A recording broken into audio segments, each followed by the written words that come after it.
Hello from Tennessee. Recently I did a video on 5 tips for enthusiasts.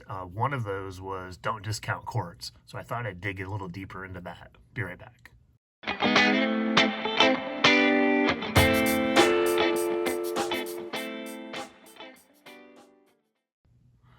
Okay, I'm back. So when I talk about quartz watches, I have quite a few in my collection. So I'm just going to go through them super quickly. I've got 6 watches here. This is the first quartz watch and the first watch that really I've ever had is this Bulova, this Caravel by Bulova.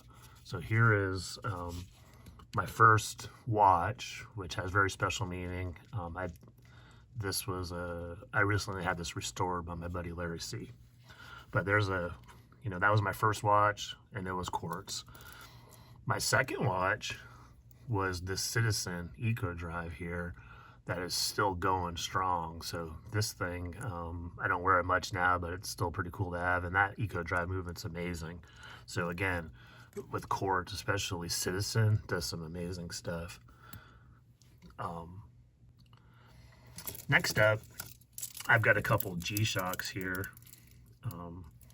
which in my view is really the quintessential quartz watch, right?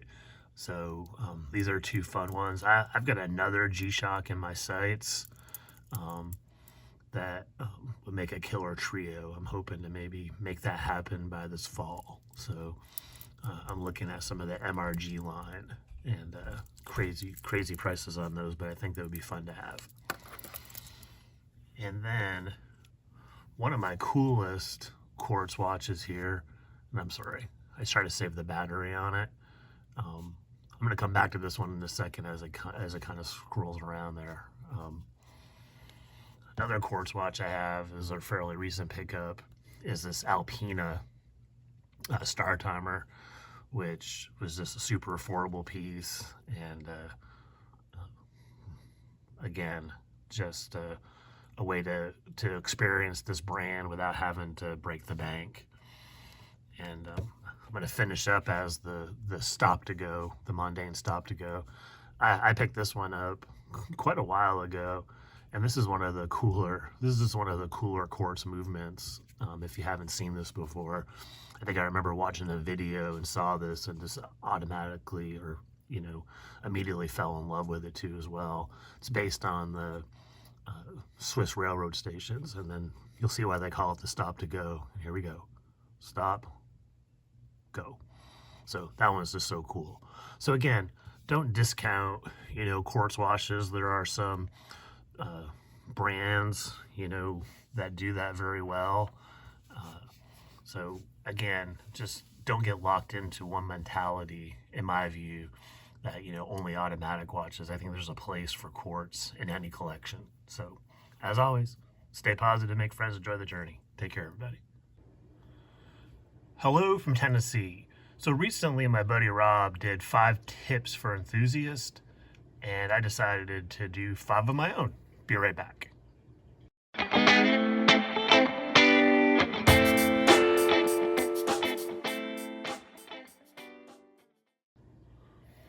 Okay, so I'm going to link Rob's video down below for y'all to look at if you haven't seen it yet.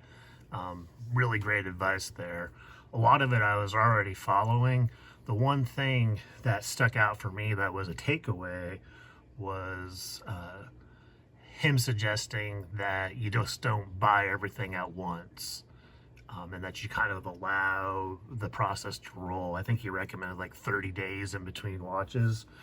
My issue that I have is that I go a long time without buying, and then I save some money up, and then I have a little, I'm flushing my PayPal account, and then in rapid succession I start buying stuff. So I took that one to heart, and I'm going to definitely try to do better with that as well. And I think that kind of spreads it out and maybe even curtails the buying a little bit, and you're just buying smarter too as well. But anyway, so enough on that. I'm going to do my 5 now, tips for enthusiasts. No particular order here. Number 1 is have an outlet for not buying. You know, I think all of us have limited money, and so have something else in the hobby that you can do. For me, I think it's obvious. I started a YouTube channel back over 4 years ago, and I'm active in a Discord. I do some admin work on that, so I have different outlets, as well as researching and those types of things. But I think that's vitally important to stay active in the hobby without having to spend money. Next one is flipping's okay if you buy smart. I think a lot of us are flippers, and I don't think there's anything wrong with that. I think from my perspective, I try to do it responsibly and stay away from new as much as possible, or try to get a discount on stuff. So that is, I think, extremely valuable. And kind of to go along with that one too, excuse me when I take a drink. Sorry. Also, to go along with that is micro brands are a good option too as well. But I add the caveat to that is if you buy smart. Many micro brands are going to take a huge hit on the secondary. There, of course, are exceptions with some limited editions and stuff, but the vast majority, I mean, unscientifically, I would say 90% are going to take a huge hit if you try to sell them. The next one is don't discount Quartz watches. When I started collecting, and you look at videos and stuff, there's a lot of folks that really don't speak well of Quartz that are out there in the YouTube hemisphere, and I really think you're missing the boat if you do not look at some options from brands for Quartz, especially since a lot of times they can be had for a lesser price.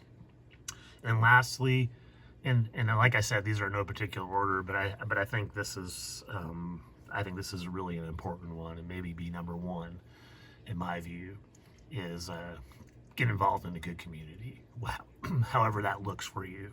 So like I mentioned a million times, I'm involved in the Random Robs Discord, but at the same token, there are other communities out there too as well. You know, find your tribe, so to speak, and enjoy the hobby together with those people that have that common interest with you. So that's it. As always, stay positive, make friends, enjoy the journey. Take care, everybody.